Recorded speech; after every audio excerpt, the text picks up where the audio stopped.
Hello, good evening, everyone.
Hello, good evening, everyone. We are back with another session to bore you. We'll just wait for a couple of minutes more, see whether a few more people would be interested in joining us.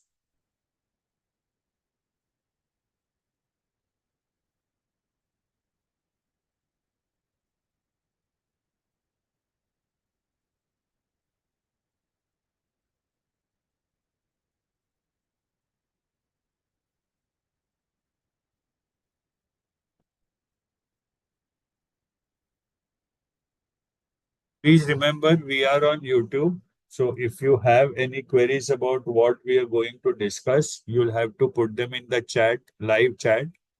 And if you have not subscribed, you cannot participate in the live chat. So you'll have to subscribe and then wait for 1 minute.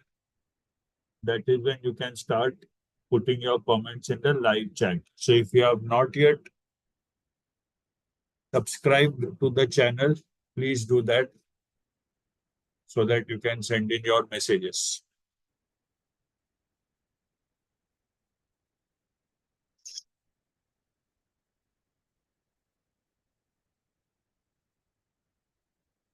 I'm seeing the chat box even as we speak. So if there are any queries, they would be visible to me directly, and I'll try to solve those queries as much as possible. I think the last time we had met online was about the session on 80 percentile also. I'm not sure how many of you had attended. A session of this sort, if you remember, we had conducted a session on important terms in philosophy that are used in reading comprehension, because philosophy is such a topic that it needed a separate session.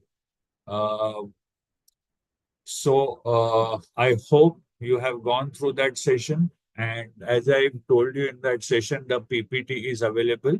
You just have to ask for it. And at the number that you have for doubt clearing, and the PPT would be made available to you. Right? So today, the session is on frequently used terms in RC, because I am a sincere believer of the fact that if your understanding of the passage is the better your understanding of the passage, the more the chances that you will be marking the correct option, or at least your speed will increase. So, over a period of time, there are certain terms which have proved to be very difficult for the students. ऐसे कुछ terms हैं जिनको अगर initially कोई background नहीं है, तो passage के context में वो term समझना थोड़ा मुश्किल जाता है, right? So today's session, there are no question answers, only a discussion on what are the various important terms that are used and what do they mean. Obviously, we won't be restricting ourselves to any particular area. We'll be taking a few from politics, a few from psychology, a few from economics, and so on. Plus, if there are some more terms which you want to know about, you can send them in the chat. If I know them, I'll try to cover them. Otherwise, I'll look them up and try to share with you what they actually mean. Right? So, should we start?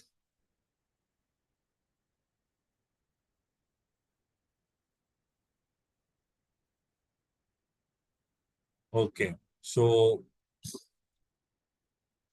today is frequently used terms. Let's start with the first one. This is a term which you might have encountered very frequently: the left and the right. Now, there is a huge history.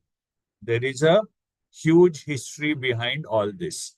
The first thing that you need to remember, that left and right came from the way people used to sit in the French parliament. That is the first thing, right? Now, whether you are, I have covered this earlier in a few lectures, but just because I thought it should not be left uncovered in this particular session.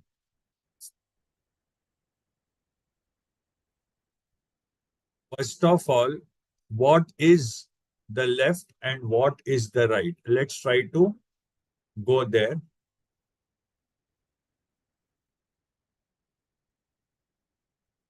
Right. I hope all of you are able to see this particular.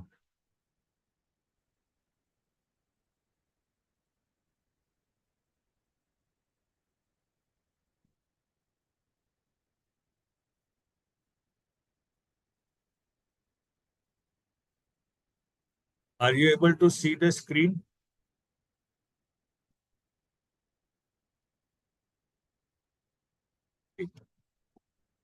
So the first thing that we need to understand, what is right wing and what is left wing.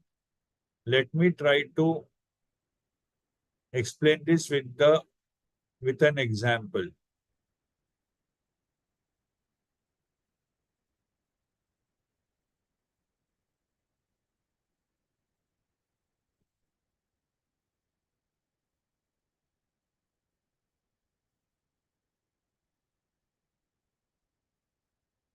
Just a minute, I'm searching for something. So the first question, basically, as some of this again might be repetitive. You'll have to excuse me for that. Okay. Now the whether you are a right wing or a left wing basically depends answers to a few questions. Okay. Now the first question here is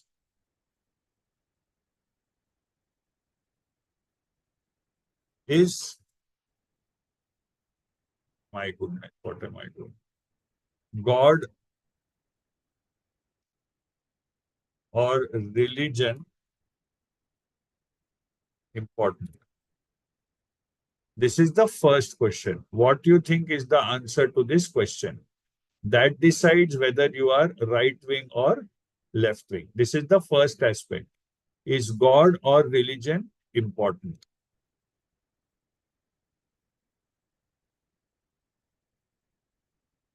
Technology is tough for me.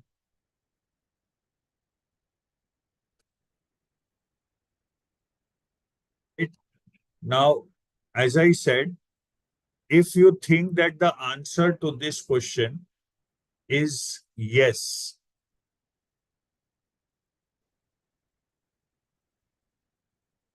is God oblique religion important?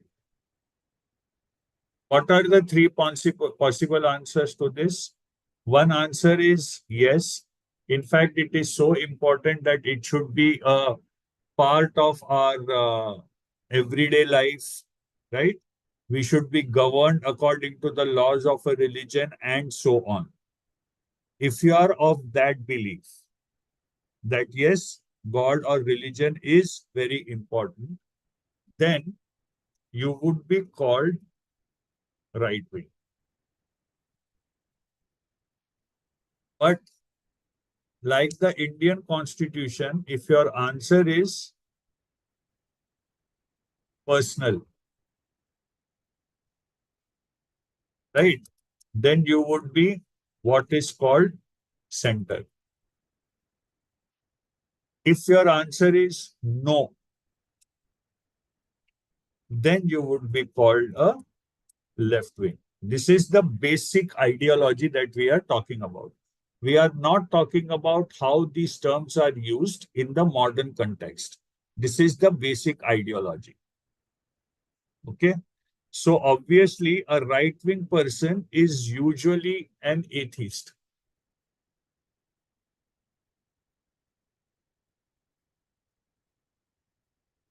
एक second. Unable to see what you are writing on screen.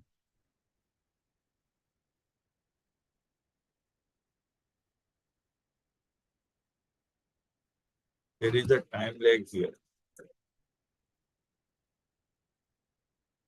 Right. This is the first question. Is God or religion important? If you are unable to see, just listen and remember. Right. Now the second thing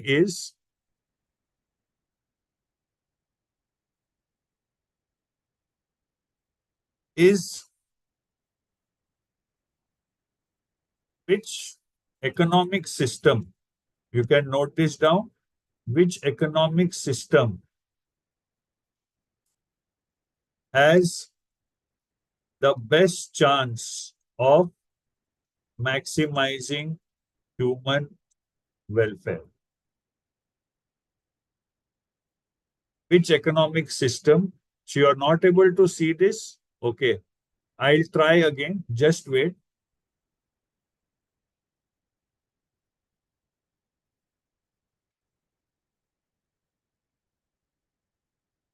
Which economic system is the best for maximizing human welfare? If you say 100%, 100% state ownership, then you are left wing, right? If you say private ownership,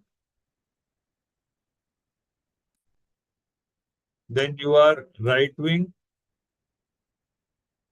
Acha, you are not able to see this. So I'll close this. Just a second. Nobody is able to see this, so there's no point here.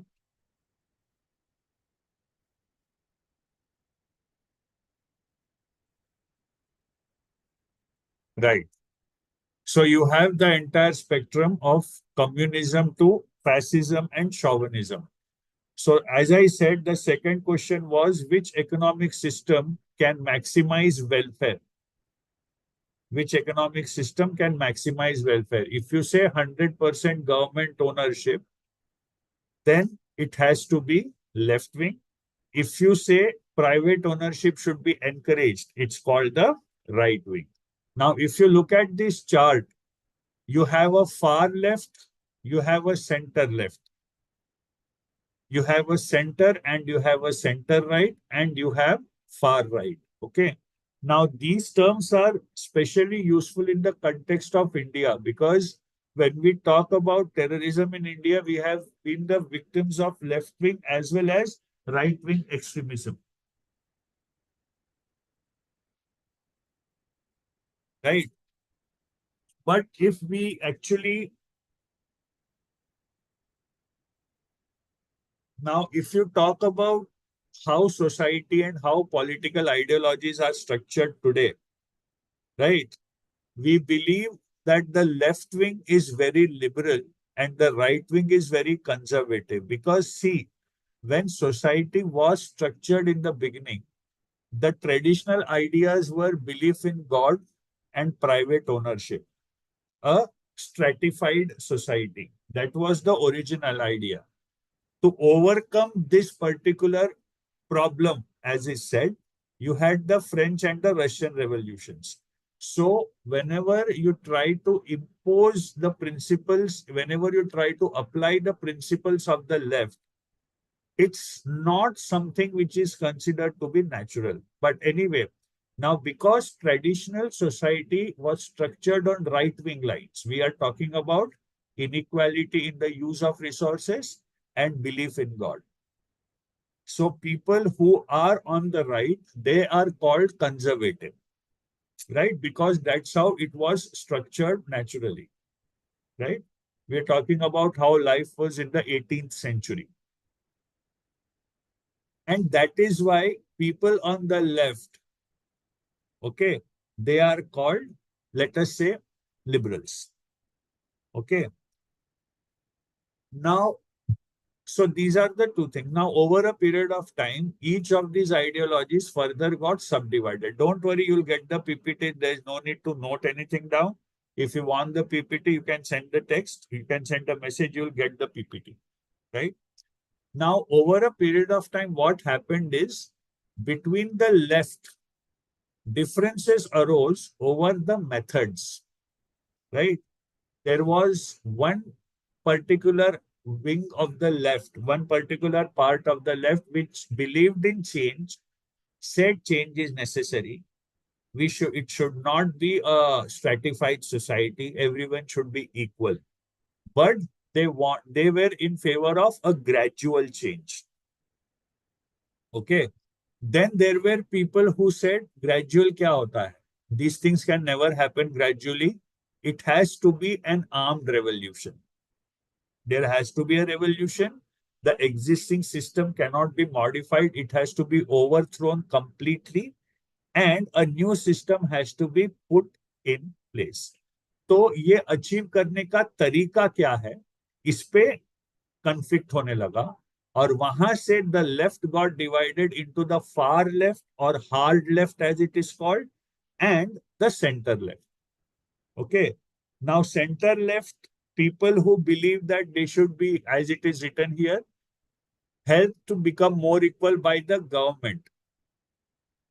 Okay. So, center left idea is very close to what we call socialism, right? And equality, according to the center left, will come in gradually. Whereas the hard left says, no business, nothing happens gradually. There has to be a complete overthrow. Second thing, the far left does not have any problem in using violence to achieve its objective. Absolutely no problem if violence has to be done to achieve the objective. ठीक है? तो ये है left. वैसे ही हमको जो बचाना है, बचाने के लिए हम किस हद तक जा सकते हैं, again the method that has to be used, उसमें डिफरेंस आया. फिर you have the center right and you have the far right, exactly the same difference. The far right have no problem in using violence to ensure that the system remains the way it is. Okay. You have a stratified society where people are unequal, right?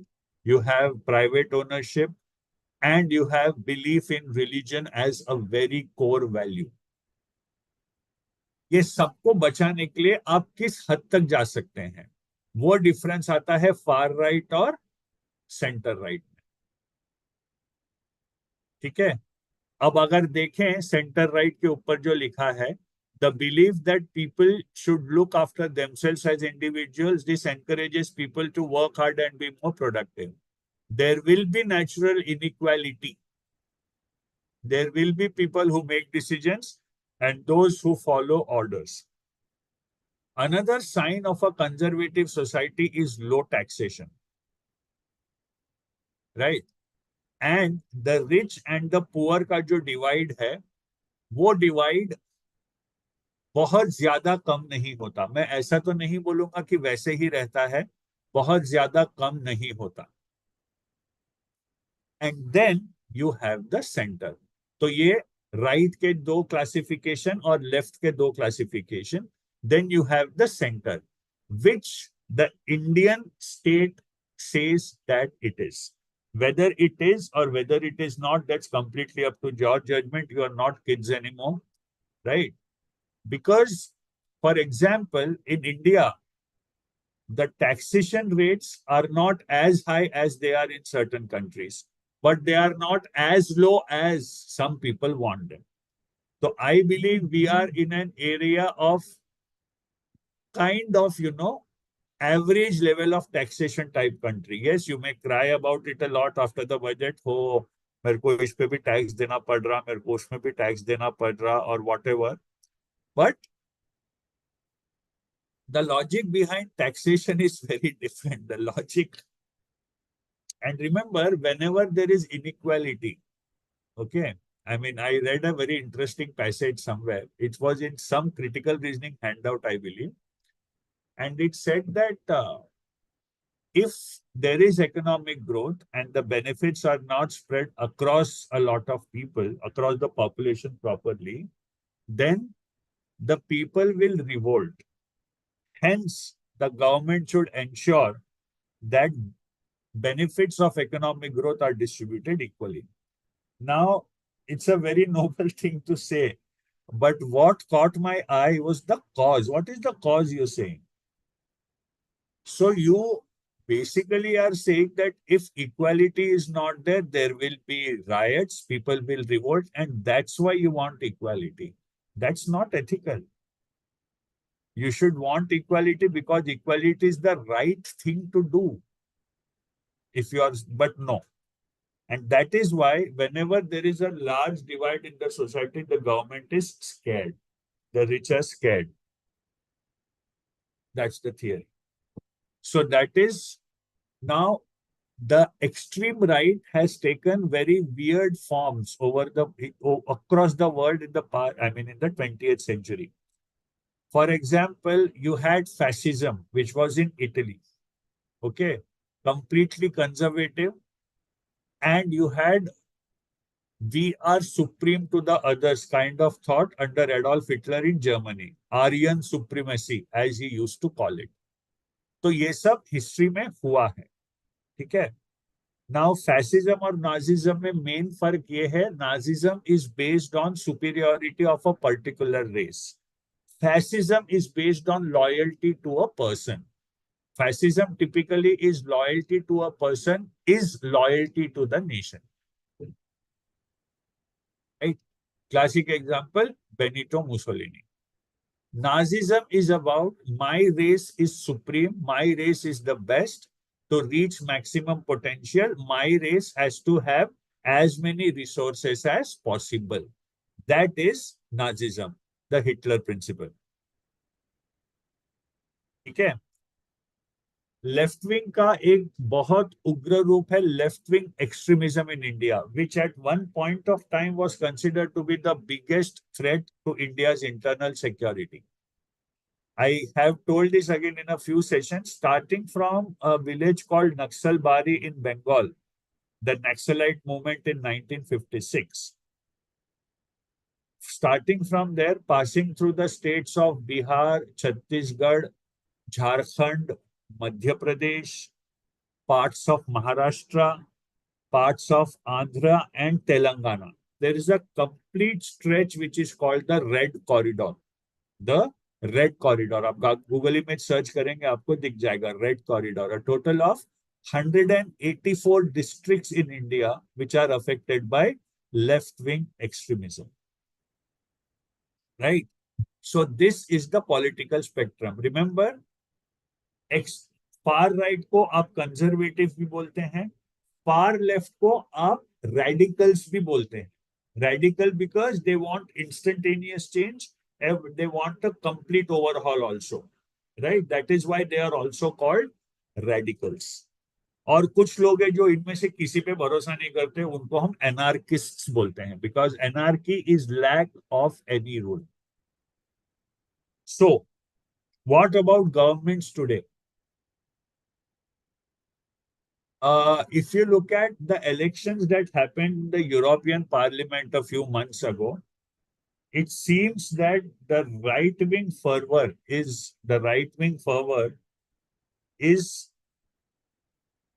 major in Europe now.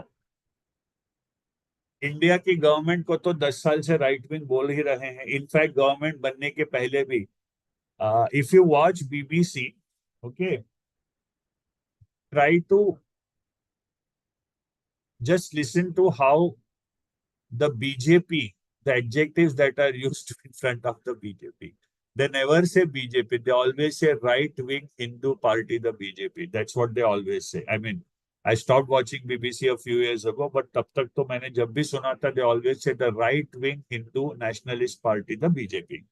That's their complete description. Okay. So, overall, Donald Trump is considered to be right-wing, by the way. तो ये सारी चीजें अभी धीरे धीरे वापस discussion में आ रही हैं. ठीक है. नाउ रिमेंबर, एक और चीज आप ध्यान रखिए, मतलब सिर्फ क्रिश्चियंस को फार एक्सट्रीम कंजर्वेटिव क्रिश्चियंस को फार राइट बोलना, नो. इट्स कंजर्वेटिव हिंदूज को फार राइट बोलना, no. It's across all religions, across all religions. ये ध्यान रखिएगा. ठीक है. अब आपसे आप वो कन्वीनियंट सवाल मत पूछिएगा कि ये स्पेक्ट्रम में मैं कहाँ हूं, मतलब आप लोग कहाँ हो. Please don't ask that question to yourself. Don't put yourself in such a big problem. Right. एक चीज आप ध्यान रखिएगा, अब जैसा इकोनॉमिस्ट है अमर्त्य सेन, ठीक है, उनकी जो इकोनॉमिक फिलोसॉफी है वो पूरी लेफ्ट है, पूरी लेफ्ट है. If you have read anything about Amartya Sen.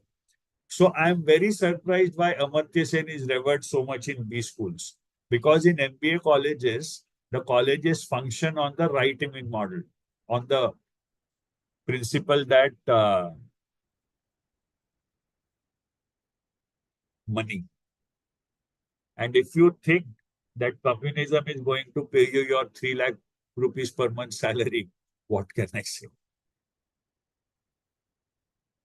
So this is the entire political spectrum, right wing, left wing, center, socialist, socialism term हम आगे देखेंगे, far right and extreme left. Let's move to the next one now.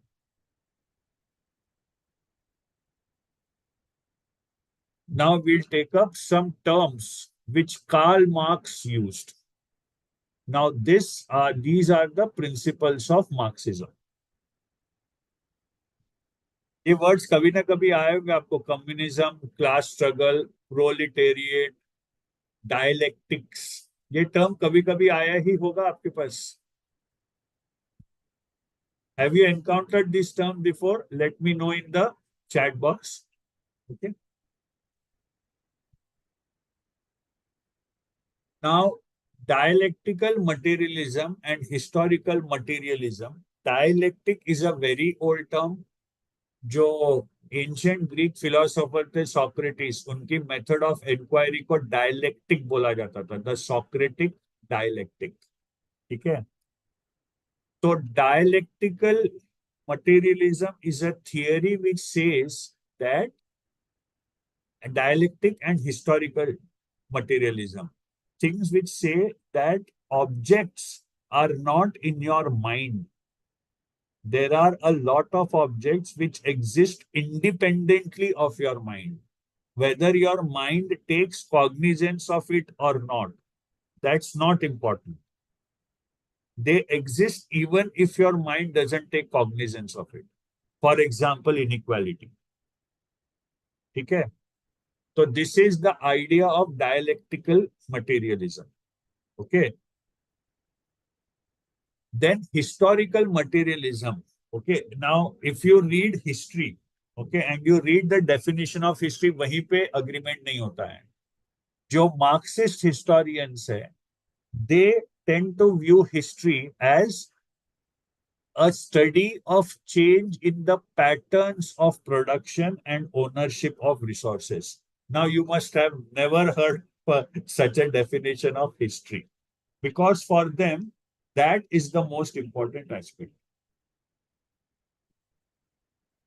Resources, resources, and resources. And two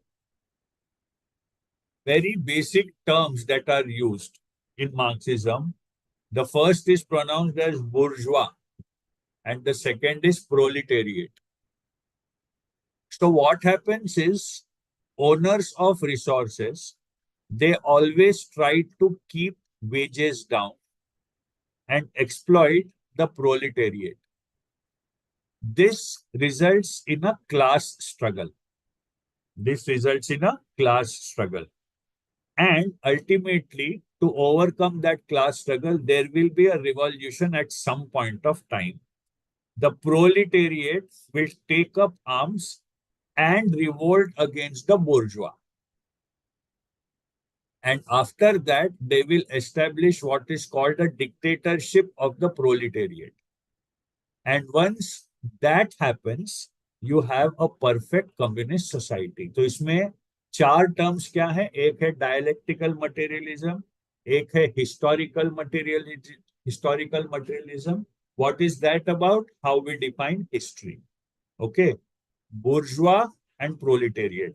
Now, bourgeois, remember, एक और perspective में use होता है. In the principles, concept of Marxism, of course, bourgeois would mean capitalists who own the means of production and most of the wealth. But कई references में bourgeois is also used to represent the middle classes. The middle classes. तीन terms use होते हैं usually, right? एक है creme de la creme, which is for the elites. That is the term which is used for elites. Let me send them to you in the chat box. You'll get them.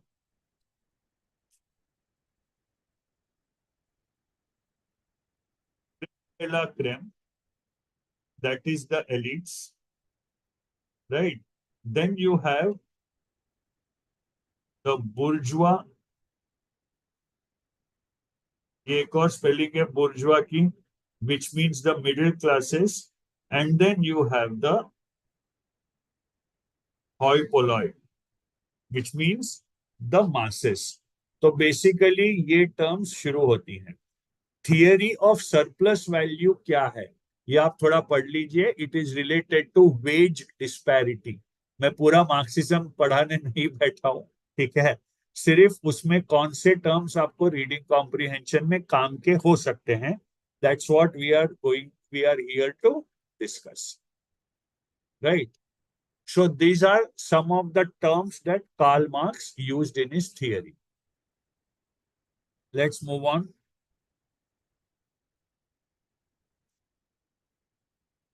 Right. I think we'll cover the next slide before we cover this. Okay, nahin. ठीक है, we'll have to go in order only. Logocentrism and deconstructionism. ये एक philosopher थे, यैक्स Derrida. JACQUES DERRIDA. यैक्स Derrida, ठीक है. उनका एक passage आया था कभी तो भी कैट 2006 में, where the terms logocentrism and deconstructionism were used. ठीक है. So what is logocentrism? Let's try to understand. Definition तो ठीक है. तब से ना कैट ट्रेनर्स डेरिडा से ऑब्सेस हो गए. And Derrida is very tough to read. अब Jacques Derrida बोल के if you go to Internet Encyclopedia of Philosophy, you'll find some absolutely unreadable articles. मतलब कैट वालों को आपको नाइटमेयर अगर देना है. Can you explain historical materialism once again? Okay, historical materialism is an approach which defines history as change in the patterns of production and change in the owners of resources of production, means of production. इस तरह से history, उनके हिसाब से history क्या है, ये युद्ध हिस्ट्री नहीं है. उनके हिसाब से हिस्ट्री है कि किस तरह रिसोर्सेस के ओनर्स बदले और किस तरह प्रोडक्शन के पैटर्न्स बदले, जिससे सोसाइटी में इनइक्वालिटी बढ़ती गई बढ़ती गई बढ़ती गई बढ़ती गई. ये उनका हिस्ट्री का डेफिनेशन होता है.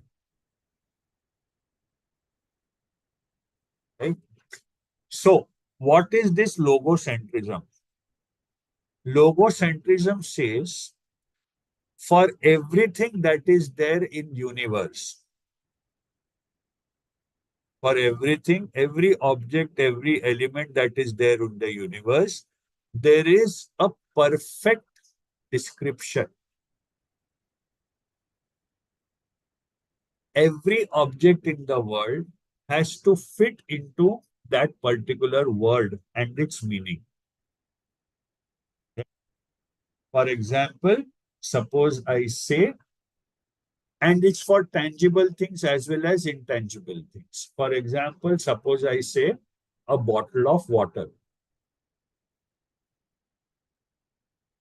Suppose I say a bottle of water. ठीक है. तो it means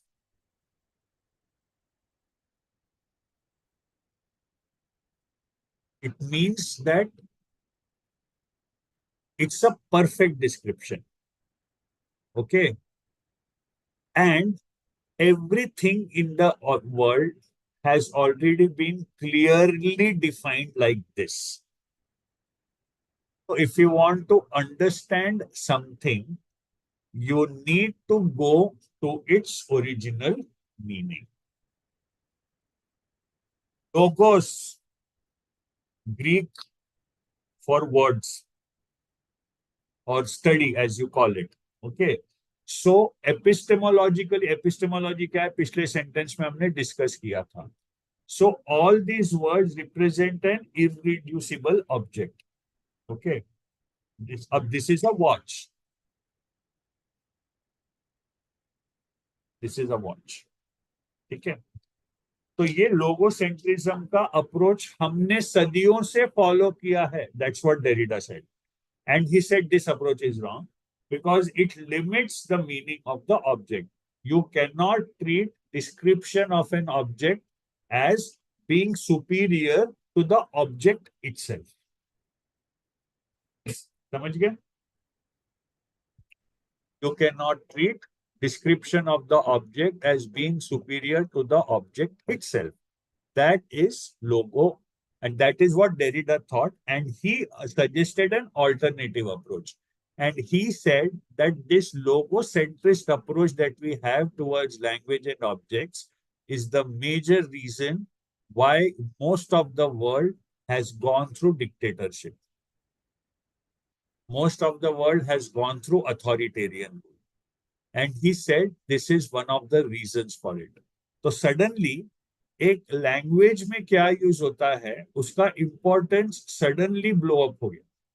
and suddenly it became the reason for many things that were wrong because Derrida said logocentrism induces a certain sense of rigidity in the minds of people.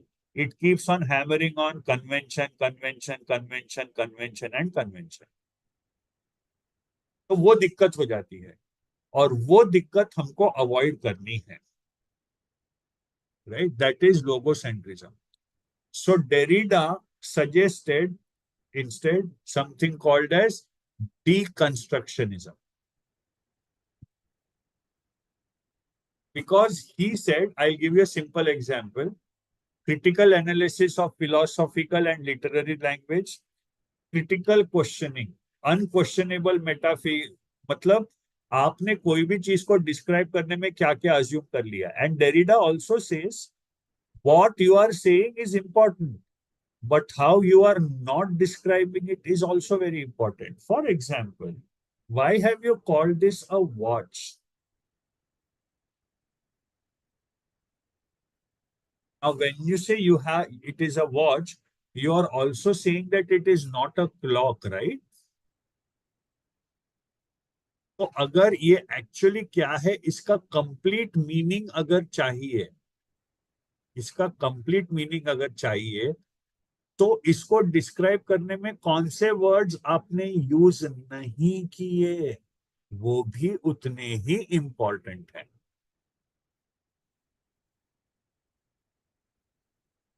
वो भी उतने ही important है. That is what deconstructionism is all about. Right? Understanding an object both in terms of how it is described as well as what were the words you omitted when you did not describe them.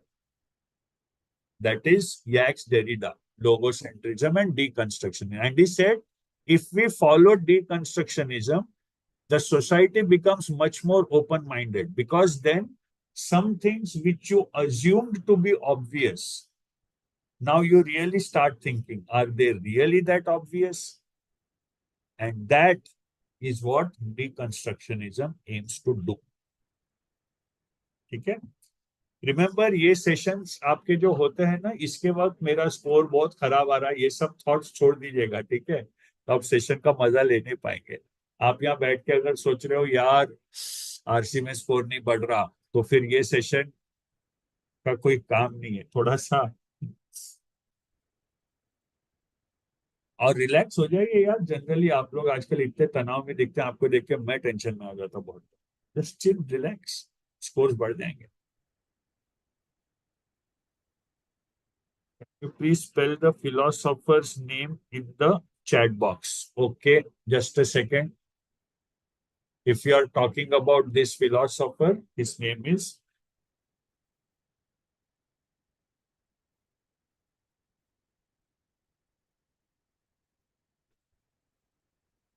very good question. I'll just come to your answer. Let me type the name of the philosopher first.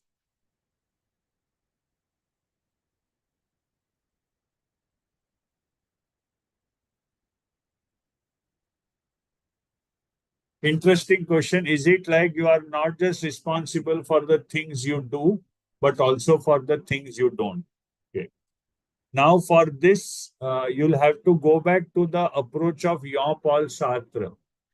If there are four choices and you choose to act on one of them, you are responsible for whatever consequences come by acting on that choice. You are also responsible of what consequence, absence of consequences, if you would have acted on the other three choices. Both are your responsibility.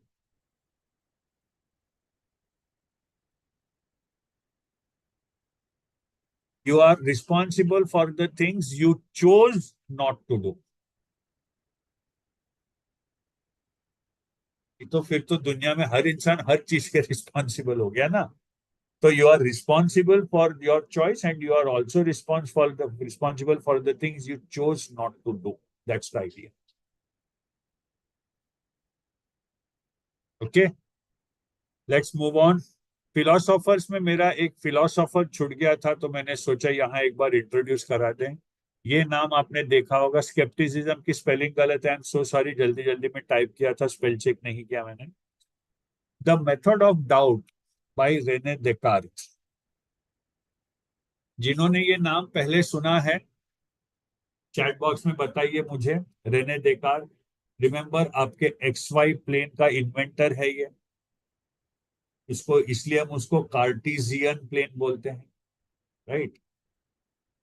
तो Renee Descartes contemporary times का पहला philosopher है. In fact, after when we study philosophy, after you have the ancient Greeks, I mean, Plato, Socrates, Plato, and Aristotle, we directly come to Descartes, right? Roughly 15th century, 16th century. That was when he was, and he was French, right? Methodological skepticism जो इनका method है, उनका basic था doubt everything. Nothing around you is real. इस कोई चीज पे मत करो, वो है ही नहीं वहां. यहां से, so Descartes denies, he found a lot of answers which the Greek philosophers had given to be very unsatisfactory. He started by saying doubt everything. Doubt everything.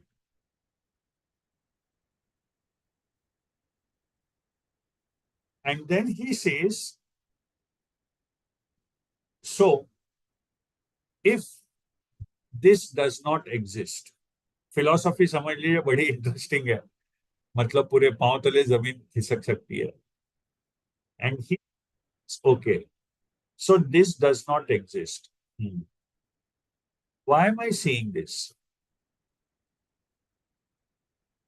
And he gives you two possibilities. First possibility is you are dreaming. Second possibility, you are being deceived by an evil demon. You are being deceived by an evil demon.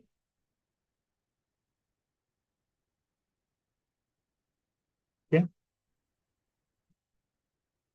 अगर ये सच है, तो I cannot know anything about the external world. क्या ये possibility मैं rule out कर सकता हूं कि I am not being deceived by an evil demon? नहीं.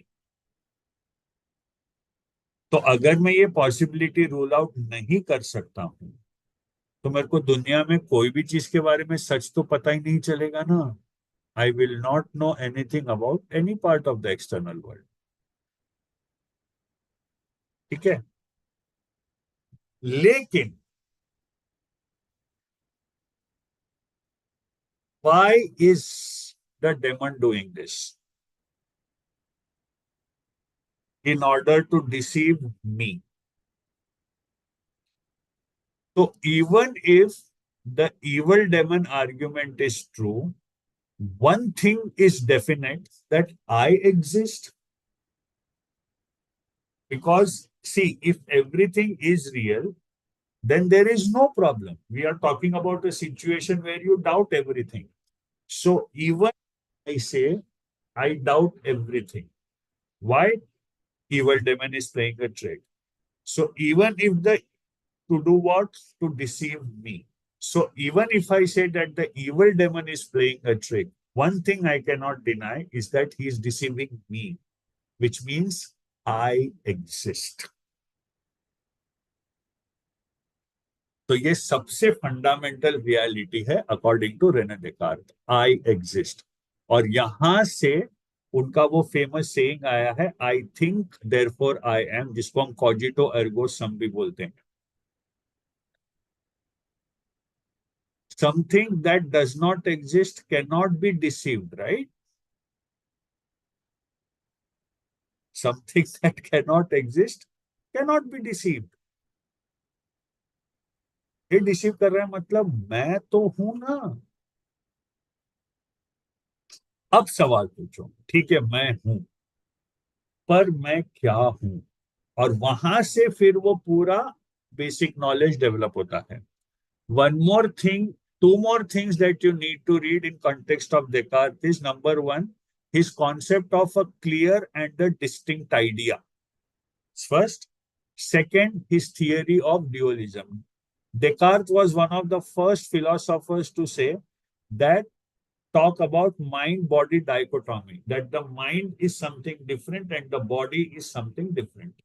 And similarly, in nature, you'll always find two opposite things, two different things. So his basic idea was duality, which is completely opposed to the Indian philosophical concept of Advaita. Advaita का मतलब ही है not two. Advaita का मतलब ही है not two. ठीक है? तो what is a clear and distinct idea? First, and second, what does he mean by dualism? ठीक है? Mind body dichotomy according to Descartes, ये थोड़ा सा गूगल में डाल के छोटा सा एक आर्टिकल पढ़ लीजिएगा। Always be armed with everything that you have. So this is the method of doubt of mister René Descartes, monsieur René Descartes. And what is it called? Methodological skepticism. Once again, I apologize for the spelling mistake. I'll correct it and send it across to the head office, so to the office, so that anyone who wants this PPT will get the corrected one. On now we come to economic models.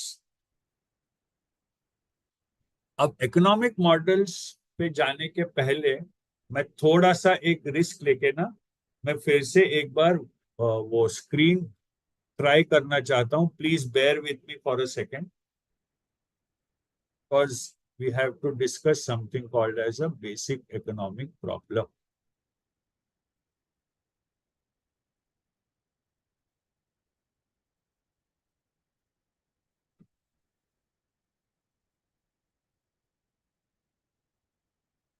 Right,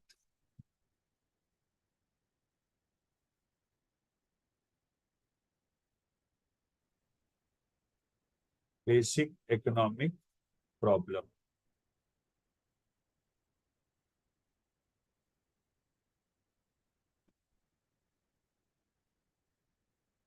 now what is the basic economic problem? What is the basic? Students of economics would know this very clearly. What is the basic economic problem? The basic economic problem is, on one hand, you have scarcity of resources. They're waiting for followers, इसलिए scarcity of resources, and on the other hand, you have multiplicity of wants. Something wrong with the whiteboard today. I don't know what is wrong. Not able to see it, you guys, right? Yeah. छोड़ो, अरे meeting and मत कर मेरे भाई।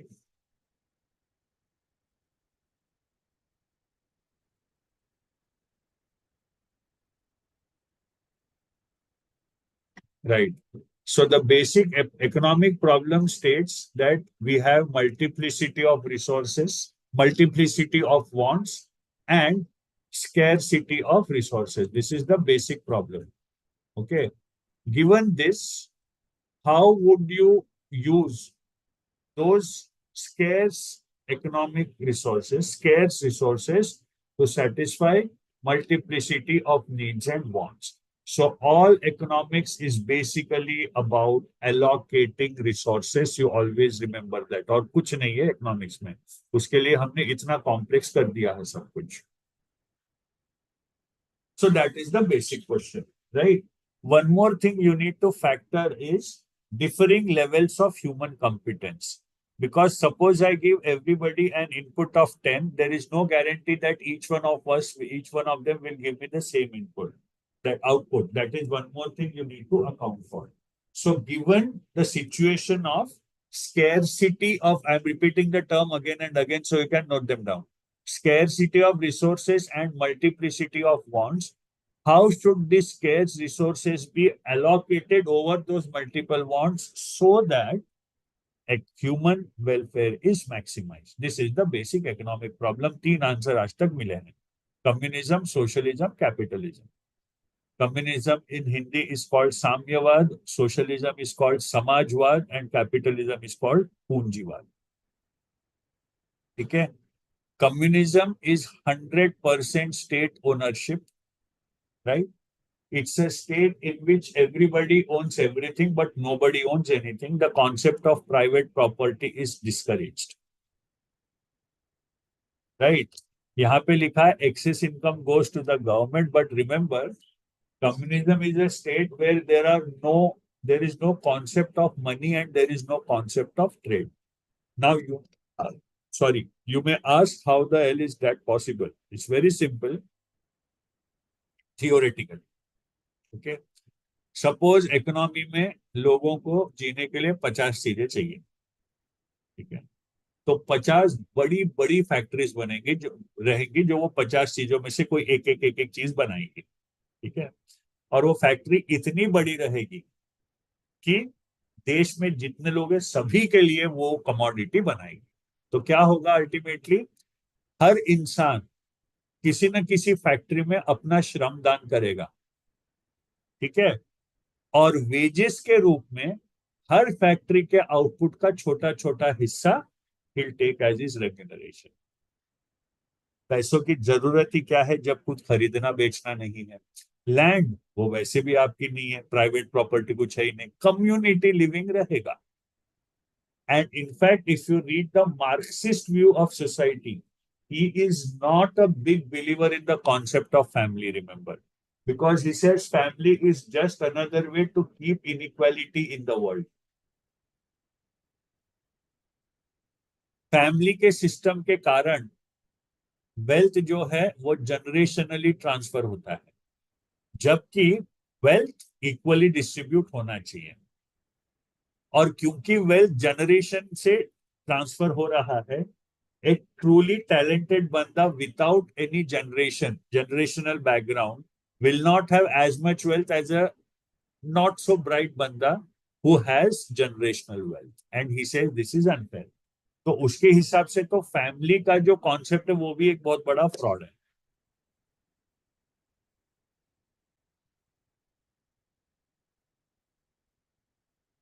नहीं, तो this is communism. अब क्योंकि इनइक्वालिटी नहीं है, वेलफेयर अपने आप मैक्सिमाइज हो रहा है, ये थॉट है. सोशलिज्म, अब कम्युनिज्म का एकदम ऑपोजिट है कैपिटलिज्म. ओके, जिस सिस्टम में आप जाना चाहते हो, where private property is encouraged, government regulations भी ऐसे होते हैं कि वो प्राइवेट एंटरप्रेन्योर्स को एनकरेज करते हैं, राइट. एकदम हाई कंपटीशन फील्ड होती है, कंज्यूमर्स के पास बहुत चॉइस होती है और करियर्स की बहुत सारी चॉइसेस होती हैं. कम्युनिज्म में कहाँ करियर की चॉइस है. सोशलिज्म ये दोनों का मिक्स सिस्टम है. ठीक है. तो अब ये थियरीज है. Remember how to allocate resources, ये आपका क्वेश्चन है और ये 3 आंसर अब तक मिल चुके हैं. And I regret to inform you that all the three have been tried for considerable periods of time, and we are far away from maximizing human welfare. आप आज लोग कुछ ज्यादा पूछ नहीं रहे हो, आप सुन तो रहे हो ना कि शुरू करके सो गए सब लोग, मस्त एकदम बढ़िया नींद आ रही है। ज्यादा कुछ सवाल जवाब लग नहीं रहे मेरे को आज। ठीक है, शायद टॉपिक भारी है, I don't know. Anyway, so try कहां कहां किया गया? Communism, USSR, union of soviet socialist republic, 1917 से 1991, 1917 to 1991। What happened? Collapsed, disintegrated,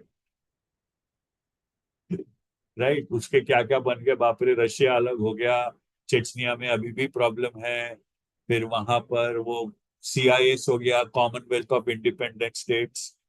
खतरनाक चल रहा है सब, ठीक है। वी आर अलाइव, एक्सीलेंट, ठीक है। Socialism, India, 1947 to 1991। क्या हुआ? वर्ल्ड बैंक, आईएमएफ दे दे, जापान। अच्छा, GK input, the first country from which we took a debt was Japan. Capitalism, United States, 1779 to 2024. Okay. Inequality in the US is at its highest today. The US society is more unequal than it ever was. Not only that, the rate at which inequality is increasing is also increasing. तो try हमने सब कर लिया, ठीक है। Welfare achieve हुआ क्यों? क्योंकि हर सिस्टम के कुछ अजम्पशंस होते हैं। Communism assumes that the governments are not corrupt. Socialism assumes that the people are honest. Capitalism assumes that the individuals who own and operate businesses are honest.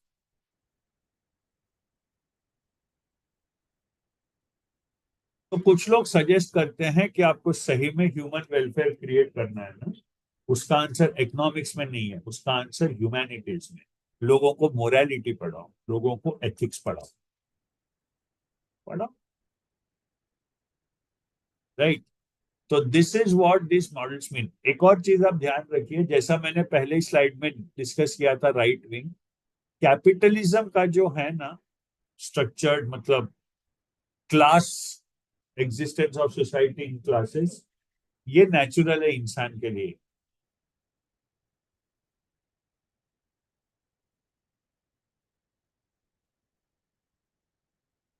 तो अभी ये तीनों का ओरिजिन भी देखेंगे। There was a gentleman in France called François Babeuf and with a gentleman called Thomas Paine. तो François Babeuf ने सबसे पहले एक पैम्फलेट लिखा, सोशलिस्टिक प्रिंसिपल्स क्या है, सोशलिज्म के प्रिंसिपल्स क्या है। उसको वाइडली सर्कुलेट किया गया, उसको वाइडली सर्कुलेट किया गया, और वहां से वो प्रिंसिपल्स का प्रोपोगेंडा हुआ, और उसको इंप्लीमेंट करने के लिए एक वायलेंट रेवोल्यूशन। कम्युनिज्म में पहले वो कार्ल मार्क्स की किताबें आई, उनकी आइडियाज आई, वो आइडियाज को प्रोपोगेट किया गया, लोगों के माइंड में भरा गया, फिर वो प्रिंसिपल्स को इंप्लीमेंट करने के लिए एक रेवोल्यूशन। कैपिटलिज्म में ऐसा कुछ नहीं हुआ, वो चल रहा था। फिर एक बंदे ने 16 सेंचुरी में देखा कि क्या हो रहा है, और एक किताब लिखी जो हमको एक्सप्लेन करती है कि कैपिटलिज्म वर्क कैसे करता है। वो बंदे का नाम था एडम स्मिथ, नाम सुना होगा आपने, राइट। तो कम्युनिज्म एंड सोशलिज्म में एक और चीज याद रखिएगा, पहले थियरी आई, फिर रिवॉल्यूशन हुए वो थियरी को इम्प्लीमेंट करने के लिए। कैपिटलिज्म में ऐसा कोई रिवॉल्यूशन नहीं आया, क्योंकि वो चल ही रहा था। इसलिए तो कंजर्वेटिव्स का टैग है राइट विंग के साथ। I hope you are able to connect the dots. How communism failed, Saurabh ji, ये बहुत बड़ा डिस्कशन है, ठीक है। फिर आप और मैं ही रहेंगे सेशन में, बाकी सब लोग गायब हो जाएंगे, वो मैं चाहता नहीं हूँ, ठीक है। कभी हम मिलेंगे, बिल्कुल बात करेंगे। If I remember correctly, Saurabh, आप कोथरूड पुणे के स्टूडेंट हो, can you please confirm that in your in the chat.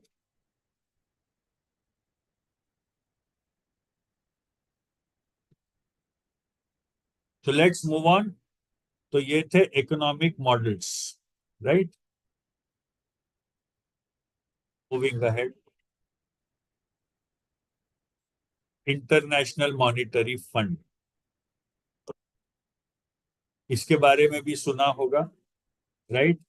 ये दो ऑर्गेनाइजेशंस जो है, इनको ब्रेटन वुड्स सिस्टर्स बोला जाता है, राइट। इनका ओरिजिन जो है, that is at the end of, we'll end in 10 or 15 minutes. I'll not take much of your time. You must be hungry. I am also hungry.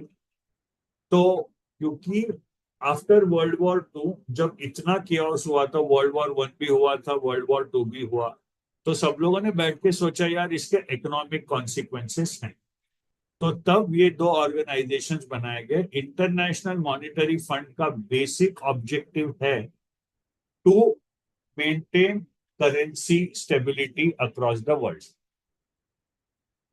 तो IMF का main objective ये है कि exchange rates जो हैं वो बराबर monitor हो, और उसमें कोई जर्की मूवमेंट्स ना हो।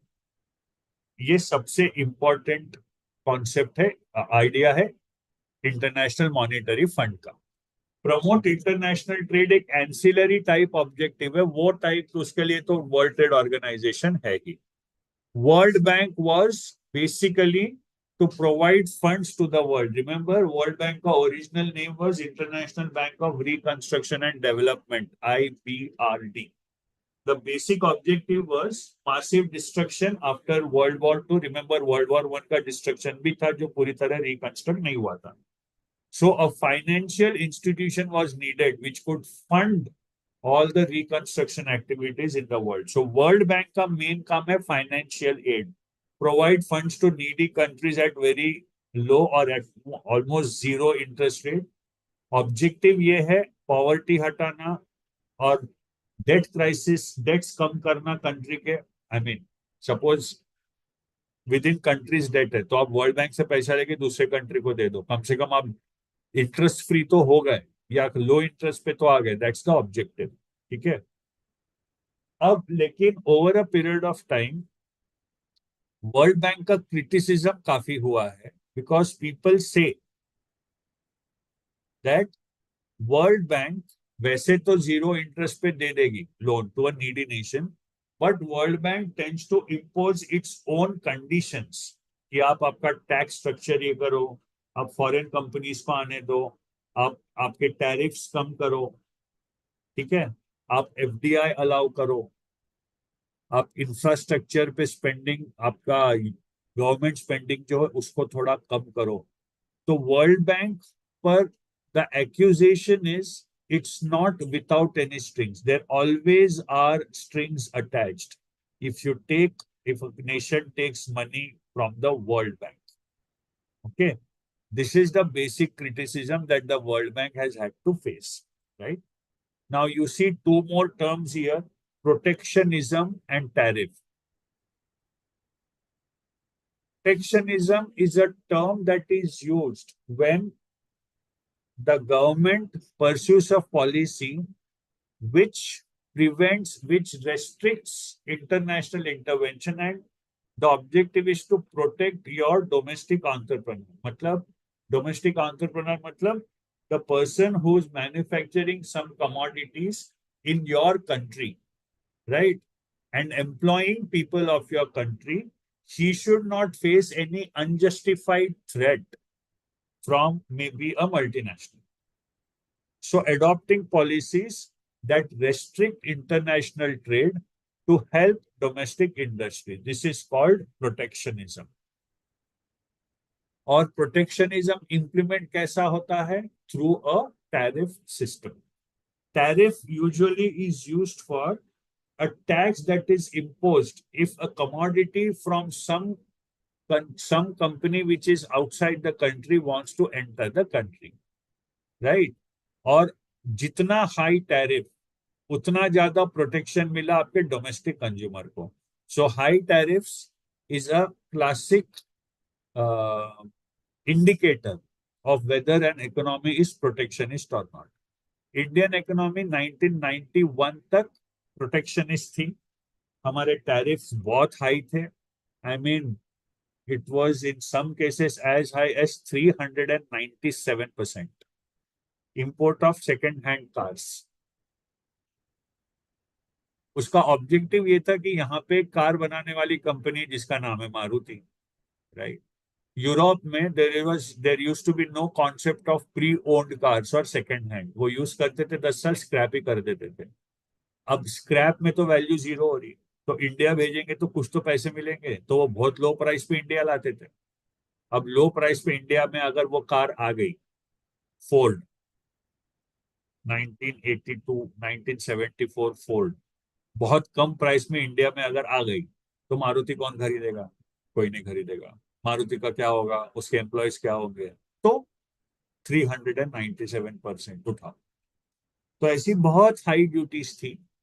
इसलिए मुझे हमेशा वो लगता है कि 91 के पहले हिंदी पिक्चर्स में जो विलन थे वो स्मगलर होते थे. स्मगलिंग क्या था? टैरिफ से बचा के कमोडिटी को अंदर लाना और फिर लोकल मार्केट में सेल कर देना. यही तो होता है स्मगलिंग, है ना? 91 के पहले कोई भी हिंदी मूवी देखिए, स्मगलर है विलन. अब मुकद्दर काशी के अंदर में तो हीरो भी स्मगलर था. But over a period of time जब टैरिफ फॉल्स कोलैप्स हो गए ना, तो धीरे धीरे इंडिया में अभी टैरिफ भी मॉडरेट ही मानते हैं. 20-30% is not considered to be a huge tariff. That is called a tariff wall. और जो हम ऑर्गेनाइजेशन का रेफरेंस दिया था मैंने, वर्ल्ड ट्रेड ऑर्गेनाइजेशन, उसका बेसिक ऑब्जेक्टिव है ये टैरिफ वॉल को कम करना. That is its basic objective. Got it?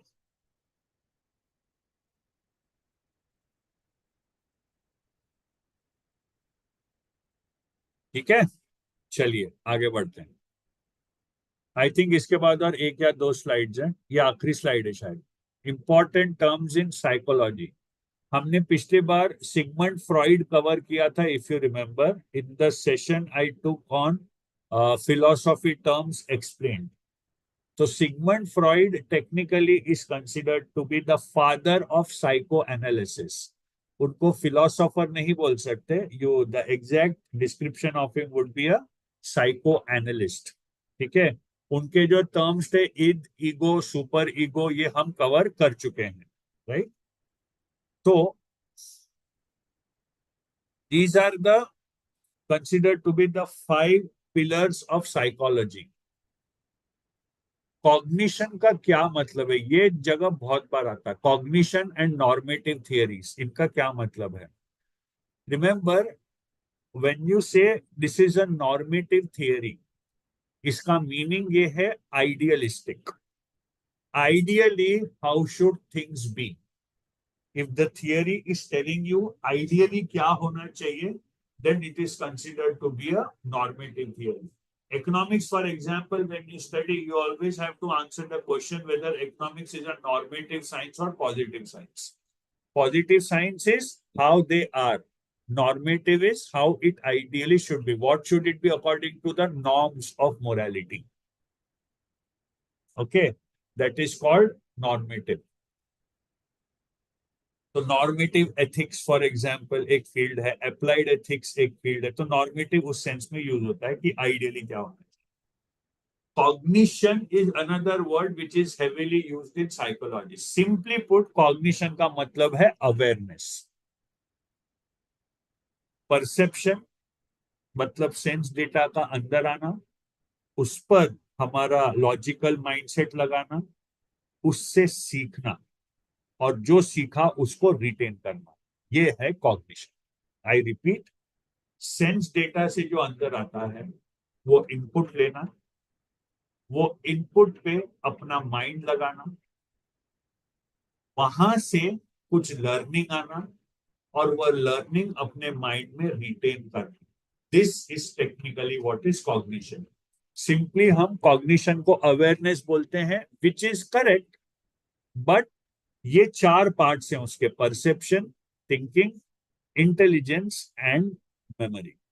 That is cognition. ठीक है।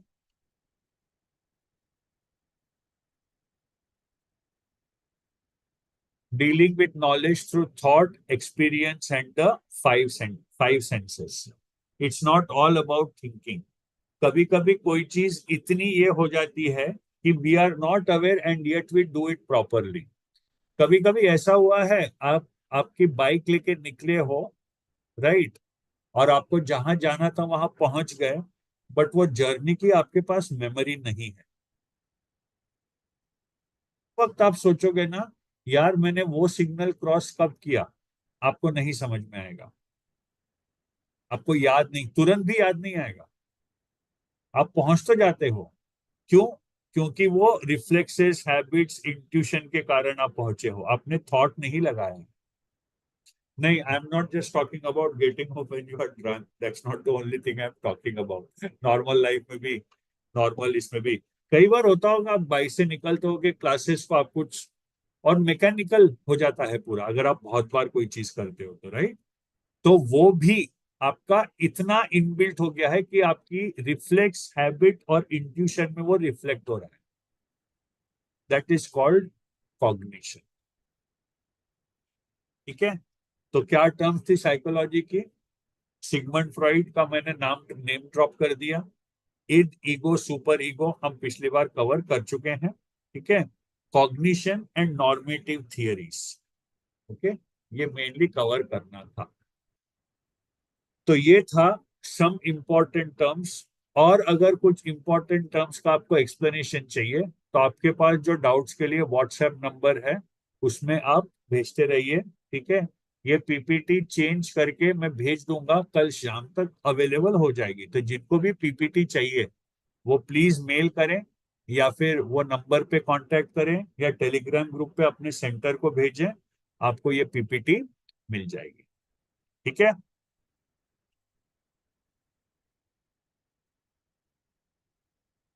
ऑल ओके, और ऑल ऑफ यू ओके। ये सेशन में जानबूझ के 1.5 घंटा नहीं लेना है मेरे को, content was very heavy I know, लेकिन सिंपल तरीके से ये चीजें बता भी नहीं सकते। ठीक है। चलिए, thank you very much for staying with me for the entire time. I started with 58, I am ending eight 49। Wow, just 1 person less. I consider that a big achievement. Thank you very much. Please take very good care of yourselves, right? Don't get too stressed out about cat. Work slowly. And remember, change is always incremental, just like evolution. Need to keep the faith, need to keep the spirit up. Okay? Thank you very much. Good night. Please take care.